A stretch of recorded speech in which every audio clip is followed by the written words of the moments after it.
नमस्कार, आप देख रहे हैं आर्यन न्यूज। मैं हूं आपके साथ पल्लवी सिंह। प्रचंड परिणाम का आज दिन है। शुरू से ही चुनावी रुझान सामने आ रहे हैं और सुबह से ही ये पूरी खलबली मची हुई है कि आखिर नतीजे किसके पक्ष में होंगे। हालांकि जो रुझान सामने आए तो उसमें साफ तौर पर देखा गया कि तमाम राज्यों में जो चुनाव हुए हैं बीजेपी अपनी बढ़त बनाए हुए दिख रही है। और इसी बीच उत्तराखंड से भी एक बड़ी खबर सामने आई, जहां पर सीएम पुष्कर सिंह धामी चुनाव हार गए हैं। हालांकि कई जगह ऐसी हैं, अगर बात उत्तर प्रदेश की जाए तो बीजेपी ने अपनी बढ़त बरकरार रखी है और सीएम योगी का दबदबा अभी भी उत्तर प्रदेश में देखने को मिल रहा है। ऐसे ही सियासी मायनों को समझेंगे और इन पर चर्चा करेंगे विशेष तौर पर, जिसके लिए हमारे साथ आज गेस्ट जुड़ चुके हैं राहुल आनंद जी, बीजेपी नेता, और साथ ही हमारे साथ जुड़ चुके हैं यहाँ पर विवेक कुमार जी, समाजवादी पार्टी से। आप दोनों ही गेस्ट का बहुत बहुत स्वागत आर्यन न्यूज पर। जी नमस्ते सर, परिणाम आने शुरू हो चुके हैं, रुझान जो है क्या कुछ कह रहे हैं? सबसे पहले राहुल आनंद जी, आपके पास आना चाहूंगी। रुझान बीजेपी के पक्ष में, तमाम कयास लगाए गए, तमाम तंज कसे गए, लेकिन आखिरकार लग रहा है कि बीजेपी ने कर दिखाया है। देखिए पल्लवी जी, सबसे पहले मैं उत्तर प्रदेश की जनता को साधुवाद देता हूं कि उन्होंने प्रचंड बहुमत से भारतीय जनता पार्टी की सरकार बनाने में सहयोग किया है। और दूसरी सबसे अहम बात यह है कि जब हम चुनाव में गए थे तो उस समय हम राष्ट्रवादी और विकास की पूंजी को लेकर जनता के बीच में थे। उस वक्त हमारे जो विपक्षी दल थे वो जिन्ना को, और जब आंकड़ों की बात की जाती थी तो उस समय वो ये कहते थे, ये भ्रम फैलाते थे कि ब्राह्मण वर्ग नाराज है, क्षत्रिय वर्ग नाराज है, और ऐसे ऐसे कह के अफवाह फैलाए जाते थे।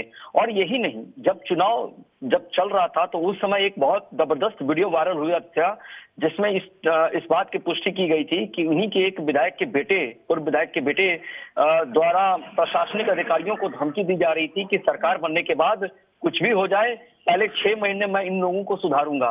तो लोगों ने सुना और लोगों ने तय किया कि 2017 के पहले का उत्तर प्रदेश है और 2017 के बाद का उत्तर प्रदेश है। ये जनता जरूर साइकिल से जा रही थी, पंजे का इस्तेमाल कर रही थी और कमल का बटन खिला रही थी। उनके सामने ये दृश्य आए थे जहां से जो लोग ये कहते थे। ये तो बात हुई उत्तर प्रदेश की, लेकिन उत्तराखंड में काफी दुर्भाग्यपूर्ण नतीजे देखने को मिल रहे हैं। सीएम पुष्कर सिंह धामी चुनाव हार गए हैं और वो भी काफी बड़े मार्जिन से यहाँ पर उन्हें चुनाव में हराया गया है। उस पर क्या कहेंगे, कहाँ चूक रह गई? देखिए, ये जो हार जीत का जो गणित है ये तय होता है जनता के दरबार में। और आप ये भी देखिए कि जरूर हमारे मुख्यमंत्री हार गए, लेकिन सरकार बन रही है भारतीय जनता पार्टी की। लेकिन जहां जो गैप आया है उस गैप को कैसे फिल किया जाएगा, ये शीर्ष नेतृत्व इसके ऊपर निर्णय लेगा कि आगे हम क्या कर सकते हैं, कि किस प्रकार से किसको प्रोजेक्ट करेंगे, ये शीर्ष नेतृत्व इसके ऊपर निर्णय लेगा। जी चलिए विवेक जी, आपसे जानना चाहेंगे। सर, पूरी दमखम के साथ जो है जोर लगाया गया, एक इंद्रधनुष बनाया गया पार्टियों का समाजवादी पार्टी की तरफ से, लेकिन उसके बावजूद नतीजे समाजवादी पार्टी के पक्ष में आते नहीं दिख रहे।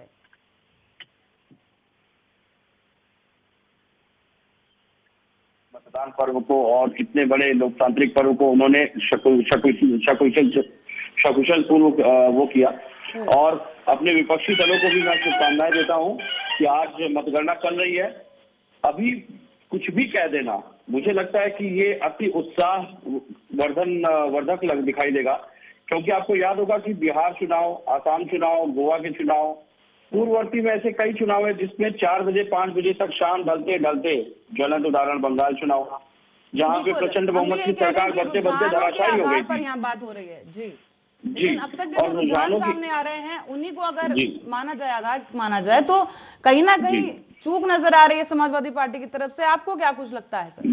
मैं आपको यही चीज बताना चाहता हूँ कि कई जगह पे ऐसा देखा जा रहा है कि जहाँ पे जनाधार की बात करें, रुझानों की बात करें, समाजवादी पार्टी के प्रत्याशी जहाँ पे पूर्ण बहुमत से वापसी कर रहे हैं, वहां पे मतगणना के कई चरणों के डिक्लेरेशन को रोक दिया गया है या मतगणना को स्लो कर दिया गया। कहीं 4 चरण के घोषणा के बाद 11 चरण हो चुके हैं, लेकिन उसके बाद 4 चरण के बाद की घोषणा नहीं की जा रही है, नहीं बताई जा रही है कि कितने संपन्न हो चुके, कौन कितना आगे है।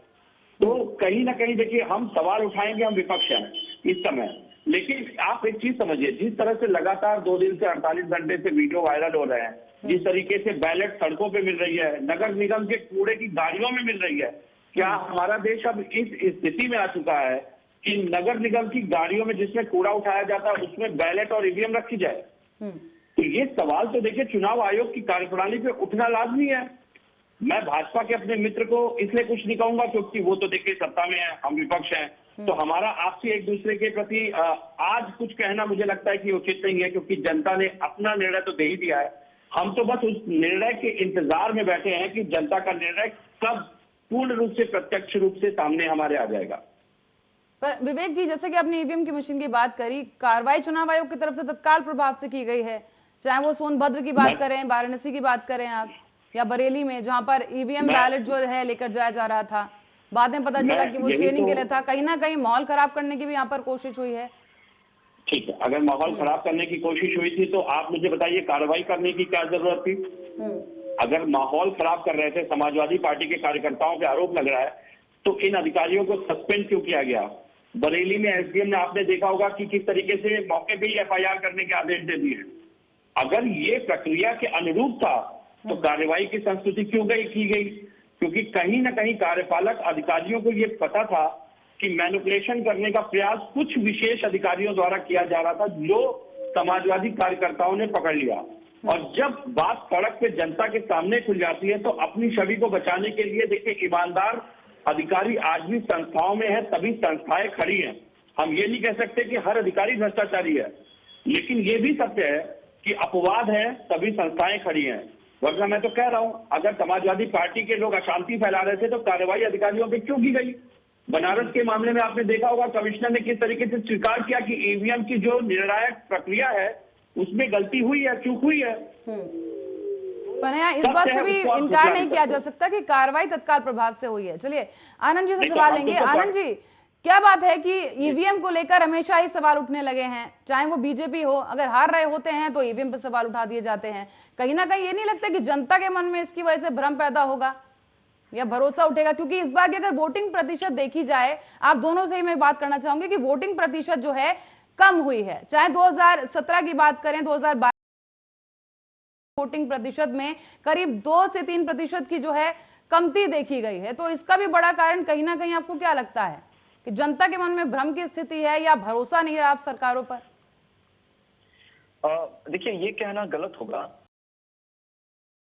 निष्ठा का सवाल है, तो जब भी विपक्ष हारने लगता है तो ईवीएम को लज्जित करने लगता है, और इसकी कई सारे उदाहरण हैं। जब चुनाव आयोग ने इस चीज की पुष्टि की थी कि हमारे ईवीएम को टैंपरिंग नहीं किया जा सकता है, बड़े बड़े लोगों को बुलाकर भी इसकी पुष्टि की गई थी। एक वहां उठता है। दूसरा बात यह है कि जो लोकतंत्र की बात करते हैं, जो लोकतंत्र में आस्था की बात करते हैं, और खास करके वो लोग जो ये भी जरूर बोलते हैं कि लोकतंत्र में अभिव्यक्ति की आजादी और संविधान खतरे में है। जब बीजेपी की सरकार कहीं बनती है तो वहां अभिव्यक्ति की आजादी और संविधान खतरे में नजर आ जाती है, लेकिन जब विपक्ष की सरकार बन जाती है तो वहां ये सुनने को मिलता है कि लोकतंत्र की जीत हो गई। तो मैं आपसे बड़ा ही सरल भाषा में आपको मैं समझाना चाहूंगा कि जो भी त्रुटि घटी थी उसको तत्काल प्रभाव से चुनाव आयोग ने संज्ञान लिया और इसके ऊपर कार्रवाई भी की गई। लेकिन बाद में पता चला कि वो ईवीएम ट्रेनिंग के लिए आई थी, और वो बैलेट पेपर की जो बात कर रहे थे हमारे सपा के मित्र, वो भी ट्रेनिंग पर्पज से लोगों को दिखाया गया था। तो जहां तक संवेदना की बात होती है और जहां तक चुनाव आयोग के अंडर में जब पूरी संवैधानिक प्रक्रिया से चुनाव कराई जाती है तो उस समय जो वोटर होते हैं, खास करके जो वोट लोकतंत्र की आस्था में विश्वास रखते हैं, तो बहुत सारे लोग ऐसे होते हैं कि जो कहीं बाहर रहते हैं वो देने नहीं आते हैं। तो वो ईवीएम की ट्रेनिंग मशीन आखिर उसी दिन क्यों ले जाई गई? वोटिंग मतगणना से ठीक एक दिन पहले सवाल तो उठेंगे ही ना सर। और खुद डीएम वाराणसी के कहते नजर आए कि एक प्रॉपर जो एक्शन प्लान होता है उसको फॉलो नहीं किया गया, प्रोटोकॉल फॉलो नहीं किया गया। देखिए पल्लवी जी, इसमें मैं बोलूंगा कि ये चुनाव आयोग में अगर कहीं कोई गैप आया है तो ये जांच का विषय है, लेकिन ये भी बात मानना होगा कि जनता ने जो जनादेश दिया है, जिस पार्टी को दिया है, वो स्वीकार करना चाहिए। या जनता ये चाहती है कि आप प्रतिनिधित्व विपक्ष का करिए तो आप विपक्ष का करिए। जब हम बंगाल की अगर हम चर्चा कर लें तो जब बंगाल में जनता ने हमें 77 सीटें दी, उस समय हमने इस बात को स्वीकार किया कि हमें विपक्ष का प्रतिनिधित्व करना है, और हम में से किसी ने ईवीएम को लज्जित नहीं किया। क्योंकि जब हम लोकतंत्र की बात करते हैं और जब आस्था की खास करके बात करते हैं तो जनता ठगा न महसूस करे, इसलिए इस प्रकार के बयान से हर राजनीतिक पार्टियों को बचना चाहिए। चलिए अब यूपी मॉडल की बात करते हैं। इस बार के चुनावों में देखा गया है कि कहीं ना कहीं, जैसे कि विवेक जी मैं आपके पास आना चाहूंगी, बहुत ही सतर्कता के साथ ये मुद्दा उठाया गया, बेरोजगारी को ले लें, किसान आंदोलन को ले लें, लेकिन इसके बावजूद लखीमपुर खीरी में बीजेपी कैंडिडेट जीत रहा है। तो कहीं ना कहीं क्या लगता है, ये मुद्दे कमजोर पड़ गए या फिर जनता ने किसी और मुद्दे को लेकर इस बार वोट किया है? क्योंकि इंफ्रास्ट्रक्चर की अगर हम बात कर लें यहाँ पर, तो उत्तर प्रदेश से लेकर उत्तराखंड तक इंफ्रास्ट्रक्चर में बढ़ोतरी बिल्कुल हुई है। देखिए, आपके दो प्रश्नों का मैं पहले जवाब देना चाहूंगा। एक तो आपने पहले कहा था कि वोटिंग परसेंटेज कम हुआ है, तो मैं आपको बड़ी जिम्मेदारी के साथ बताऊं, इस बार कई मतदाता ऐसे रह गए जो रूटीन मतदाता थे, लेकिन उनका नाम मतदान। चलिए विवेक जी, आपको यहाँ रोक रही हूँ सर। एक बड़ी खबर इस वक्त की आ रही है, जनता को बताना चाहेंगे यहाँ पर हम। एक बड़ी खबर चुनावी रुझानों के बाद यहाँ पर सामने निकल कर आ रही है। स्वामी प्रसाद मौर्य की जुड़ी ये खबर सामने आई है, जहां पर यूपी में स्वामी प्रसाद मौर्य चुनाव हार गए हैं। आपको बता दें, मतगणना पूरी हो चुकी है कुछ सीटों पर, और ये ताजा खबर इस वक्त की सामने आ रही है। बीजेपी छोड़कर सपा में शामिल हुए थे स्वामी प्रसाद मौर्य, और अब वो चुनाव हार चुके हैं। चुनावी परिणाम इस वक्त सामने आ चुका है यूपी में, जहां पर कुछ सीटों पर ये चुनावी परिणाम सामने आए हैं। बीजेपी छोड़कर हाल ही में सपा में शामिल हुए स्वामी प्रसाद मौर्य चुनाव हार गए हैं। बड़ी खबर इस वक्त की यूपी से सामने आ रही है, स्वामी प्रसाद मौर्य चुनाव हार चुके हैं। चलिए विवेक जी, आप बात पूरी करिए, फिर हम स्वामी प्रसाद मौर्य पे बात करेंगे। जी, ऐसा है कि आपने पूछा था कि चुनाव में मतदान प्रतिशत कम हुए हैं, तो मैं आपको बड़ी जिम्मेदारी के साथ बता दूं कि इस बार रूटीन मतदाताओं के कई ऐसे मतदाता हैं जिनके नाम चुनाव प्रपत्र में है ही नहीं, और जब वो डीएम एसडीएम को या किसी जिम्मेदार अधिकारी को फोन करते हैं तो वो सिर्फ एक बात कहते हैं कि आप वोट नहीं दे सकते।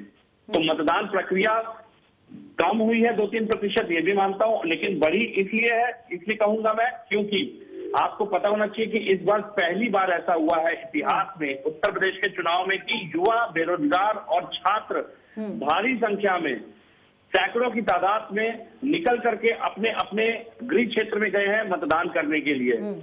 और एक हमारे भाजपा के मित्र जो अभी कह रहे थे कि प्रचंड बहुमत, तो आपको देखना चाहिए कि आप पूर्ववर्ती बहुमत से नीचे आए हैं, और समाजवादी पार्टी की सरकार बनाने का जो हमारा एक उद्देश्य है, उनकी सीटें बढ़ रही हैं।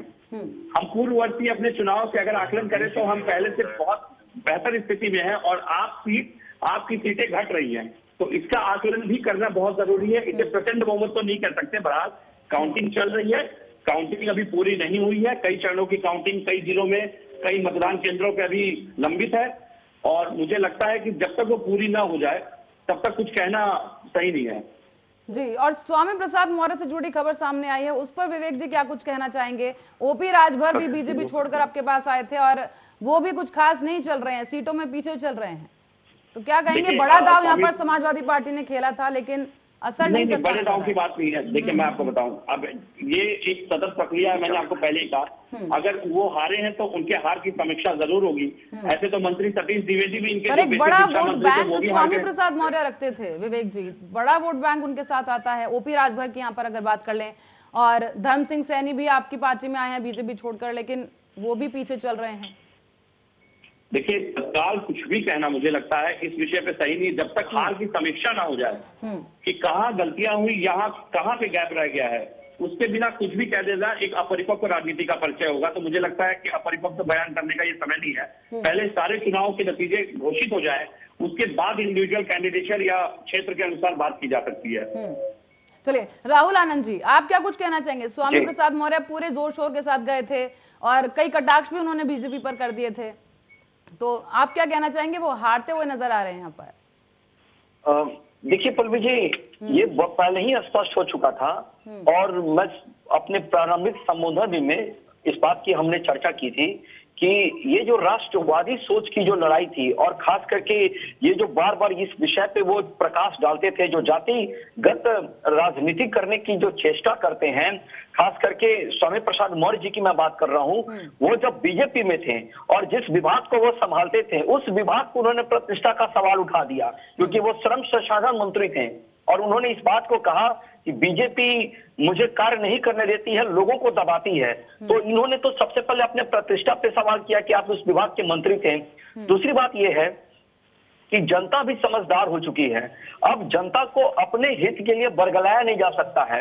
वो जो भी स्वार्थ सिद्धि के लिए भारतीय जनता पार्टी का दामन छोड़कर वो समाजवादी पार्टी की तरफ कूच किए थे, तो जनता ने उनको नकारा। और ये बड़ा ही स्पष्ट संदेश है। पर राहुल आनंद जी, क्या लगता है कि मोदी योगी फॉर्मूला यूपी में काम कर रहा है? रुझान तो यही कह रहे हैं, निर्णय आना बाकी है, खैर परिणाम आना बाकी है, लेकिन योगी मोदी फॉर्मूला जो चल रहा है यूपी में, MY फॉर्मूला, योगी उपयोगी, ये तमाम फॉर्मूले इस वक्त काम करते नजर आ गए हैं लगता है। देखिए पल्लवी जी, निश्चय ही मैं आपकी बातों का समर्थन करता हूं, क्योंकि जो MY समीकरण की जो बात करते थे और MY समीकरण को तोड़ने का काम मोदी योगी जी के समीकरण ने किया है। और चाहे वो मुस्लिम महिलाओं को सम्मान दिलाने की बात की जाए या अन्य सुरक्षा मुहैया की बात कर ली जाए, हर सरकार में कुछ ना कुछ कमियां होती हैं, मैं इस चीज को स्वीकार करता हूं। लेकिन तय यहाँ ये होता है एजेंडे से कि सरकार में कितनी काबिलियत है उनको दंड देने की, ये एक पहला आता है स्पष्ट। दूसरी बात ये आती है कि जो वर्ग की जो लड़ाई होती थी, जो समाज में जितने वर्ग के लोग होते हैं उसको लेकर जो गणना बैठाई जाती थी, वो अब टूट गया है। अब मोदी जी को 2014 में जब जनता ने चुनकर भेजा था, उस समय कास्ट का जो बैरियर था वो समाप्त हो चुका है। और अब जो विकास करेगा उसको सम्मान मिलेगा। और आपने देखा 37 वर्षों बाद अगर कोई सरकार अपने आप को रिपीट कर रही है तो ये इतिहास में सुनहरे शब्दों में, सुनहरे अक्षरों से लिखा जाने वाला कृत्य घटा है। चलिए विवेक जी, आपके पास आना चाहेंगे। सर, कमंडल बनाम मंडल की ये लड़ाई थी और कई राजनीतिक जो है बदलाव भी देखे गए इस बार, तो क्या लगता है यूपी में आपने किस तरह का चीजें एक्सपीरियंस की कि इस बार की जो राजनीति है 2017 की अगर बात की जाए तो उसकी राजनीति कितनी अलग नजर आई? क्योंकि जाति धर्म के मुद्दे को कहीं ना कहीं जनता ने शायद पीछे छोड़ दिया है, विकास को लेकर वोट किया है। देखिए, विकास तो मुझे लगता है कि विकास अगर हुआ है प्रदेश में तो विकास इनको बताना चाहिए था कि कितने MOU साइन हुए थे, कितने हजार करोड़ के और कितने उद्योग आए। बहरहाल उसके बाद बेरोजगारों को जिस तरीके से लाठी पिटवा करके लाठियों से इको गार्डन फेंका गया ले जा करके, वो भी इनको बताना चाहिए था। बहरहाल, और उससे भी बड़ी बात अगर मैं आपको आऊं मौके पे लेकर के, तो लड़ाई अभी जीती नहीं है, लड़ाई अभी चल रही है, काउंटिंग अभी चल रही है। मैंने शुरू में कहा था कि जब तक ये काउंटिंग कंप्लीट नहीं हो जाती, पूरी नहीं हो जाती है, आपको धैर्य रखना चाहिए। इसके अलावा अगर हम सरकार में आते हैं तो हमारे पास सबसे बड़ा एजेंडा जो है वो है ओल्ड पेंशन लागू करने का, जो माननीय अखिलेश यादव जी ने पहले ही घोषित कर रखा है, जिनकी घोषणा के बाद कई राज्यों ने भी इसको लागू किया। तो आपको बहुत नैतिक जिम्मेदारी ये समझनी पड़ेगी, क्योंकि भाजपा तो नकार चुकी है कि वो ओल्ड पेंशन लागू नहीं करेगी। तो ओल्ड पेंशन से आप यकीन मानिए कि लाखों कर्मचारियों के भविष्य की आधारशिला तय होनी है। और मैं दावे के साथ कह सकता हूं, सरकार बनाना और सरकार चलाना दो अलग बातें होती हैं। पूर्ववर्ती भी हमने देखा है, कई सरकारें रिपीट हुई हैं, लेकिन कोई ऐसा वो ऐतिहासिक कार्य नहीं कर पाई जिसके लिए उनको माइलस्टोन याद किया जा सके। तो ओल्ड पेंशन एक बहुत बड़ा मुद्दा है, और भी कर्मचारियों के कई ऐसे मुद्दे हैं जिसको लेकर के हम मैनिफेस्टो में आगे बढ़े थे।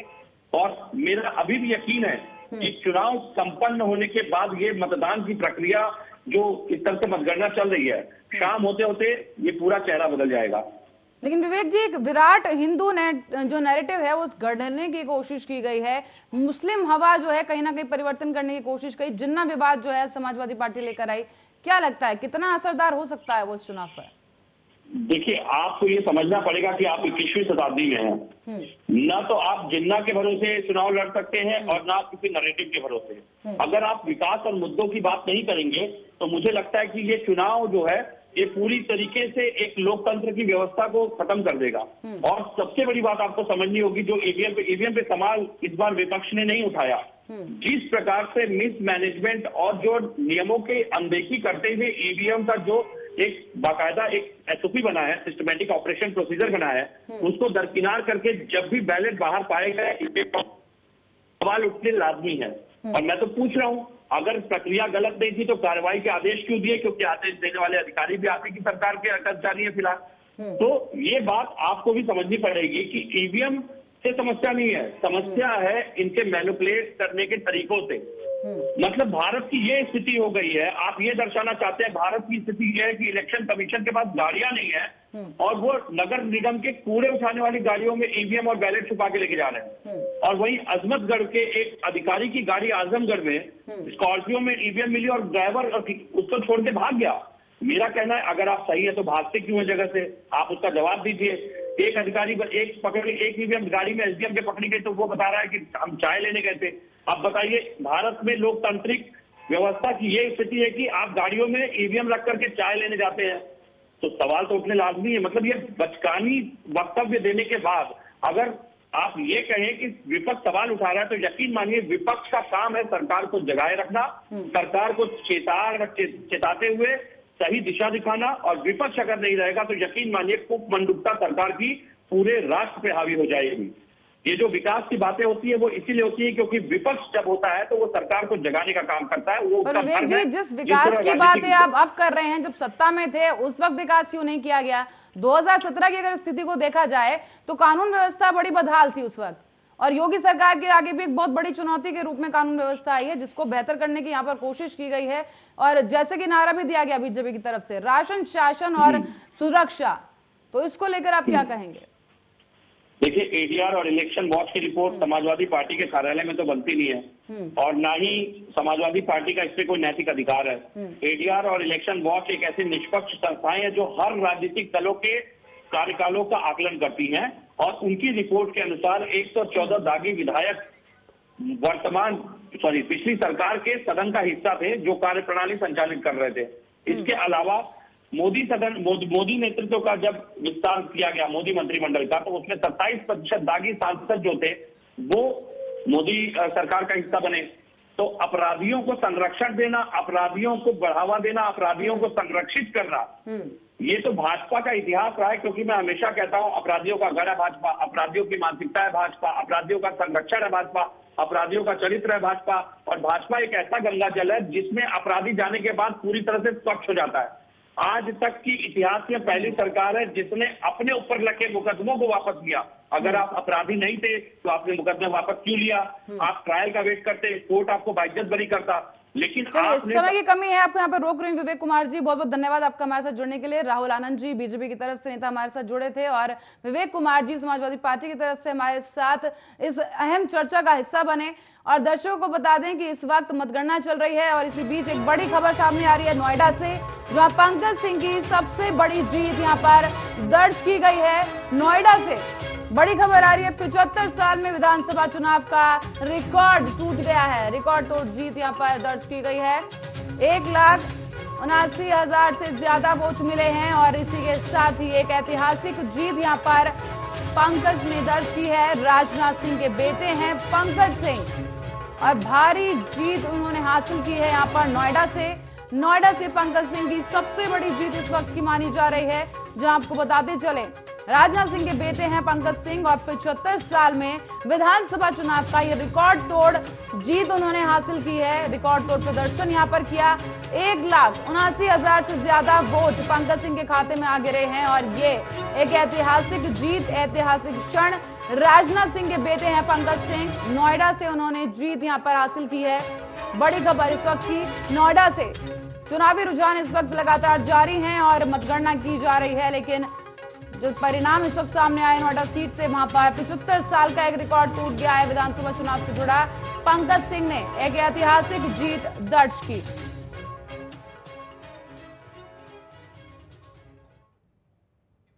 और चुनावी मतगणना अभी भी जारी है। जल्द ही तस्वीर बिल्कुल साफ हो जाएगी और तब तक के लिए हर चुनावी अपडेट से जुड़ी हर जानकारी के लिए जुड़े रहे हमारे साथ, देखते रहे आर्या न्यूज।